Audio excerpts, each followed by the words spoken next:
It's Monday and it's almost mid-April already. I don't know about you guys, but this year seems to be going quite quick. But we have got sun and blue skies today, so it's a perfect day to do a bit more planting. And I've bought a couple of things over the weekend. This is one of them, an old favourite of mine, little gem lettuce. Really healthy looking plants, those. Then I've got some more carrots. We've already got some carrots growing in that propagator. These are slightly more advanced and they're a different variety as well. These are called Chantenay red cord, and as you can see, they're very healthy looking plants, but they've also been multi-sown. It's always been said, going back a long time, that you should not multi-sow carrots, but more important than that, you shouldn't start them off in these seed trays, because they'll start and spiral in bottom, just like parsnips do.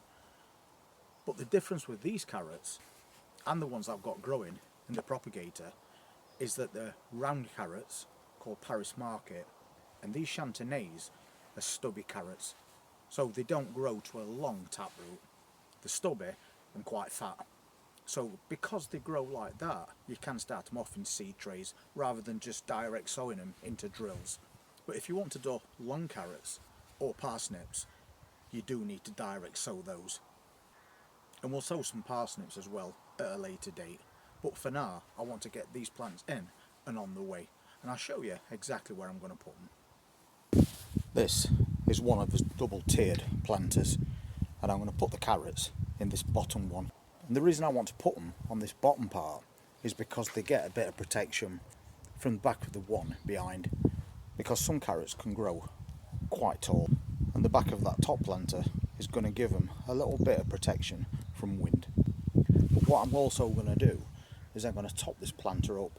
That's the compost that we used last year, and all I've done is I've churned it up a bit and I've took all the roots out. So now we'll just add a little bit more to it, and then we're saving on compost this year. So first job is to top this planter up with fresh compost.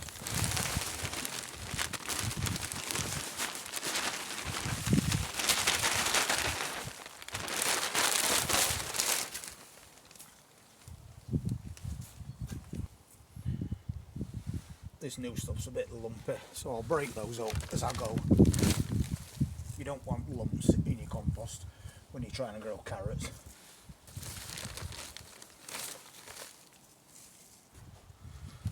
So I'm just going to level it out.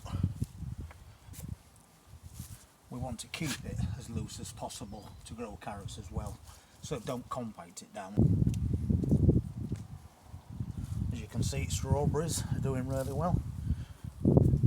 Just taking away any stones that I see. And then we'll take one out and see what the root system's like. You can see that they're definitely ready to go. So just loosen those roots off if you're growing them like this. And then we'll space them out.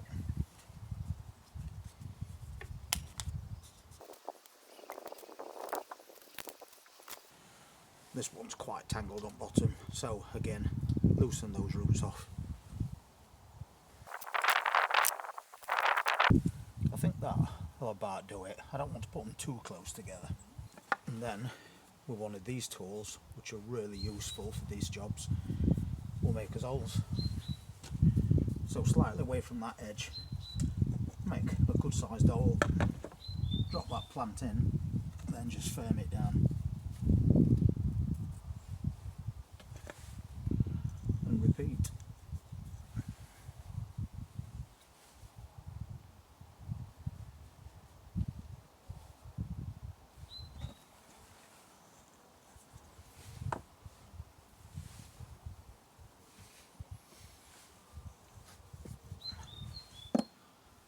As always, it's great to be back outdoors getting these jobs done.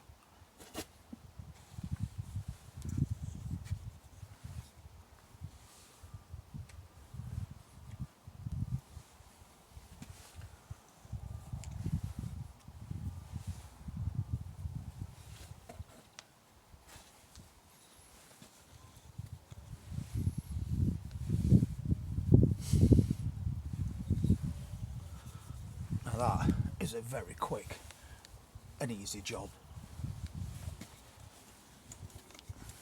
And again, slightly away from edge. And what I'm doing is I'm just making sure that they're buried. If tops of your carrots are showing and the sun gets on, they'll start to turn green. So I always make sure they've got plenty of compost around them. And as quick as that, that's his first row in. And we have got a few left. And what I think I'll do with those is put them into another pot. But I did buy 2 packs of these. So, leaving about 3 inches between the rows, I'm going to make those holes again. And we'll do a second row.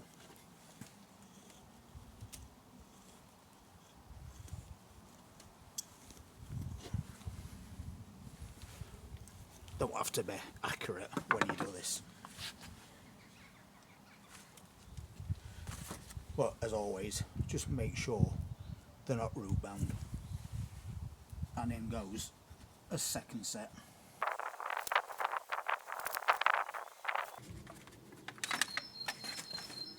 So just a couple more to go. I'm just making sure I've got plenty of space between. And then, same as we did before, just make sure there's plenty of compost around the base of those plants. And that is 2 rows of carrots all done. So we'll give these a quick watering, and that's as carrots on the way. As I said just a while ago, it's brilliant to be back outdoors getting things planted. We've got 2 rows of carrots in there, Chantenay, red cord, and then we've got those in that propagator, which we'll take a quick look at, and then you'll see that they're not quite as advanced, but they'll be for a later planting, and we'll probably put them in some troughs because they're only round carrots. They can get about the size of a golf ball, but as the ones that we've just planted start to mature, we'll put a second lot in. And at some point this week, we'll also get those little gems planted. And then we've got all the salad leaves and his carrots already on way. Still plenty more to do though. Let's take a quick look at those propagator ones that we sowed just a few weeks ago. So they're the ones that we sowed, and you can see that they're not as advanced as the ones we've just planted, but they are definitely on the way. And so are those onions as well. So plenty more to go at over the next few weeks. And that's the peas that were recently planted as well. They're now starting to put a bit more size on. So that's about it for this video. I hope your early planting is doing well also. It's not going to be too long before we're in May. Once we're in May, we've got lots of other things that we can start and sow. The ones that aren't so cold hardy. And we'll get as much in that container garden as possible. And if you want to see what we're going to be planting through the rest of April and into May, please hit that subscribe button, press that notifications bell, and I'll see you very soon. Take care.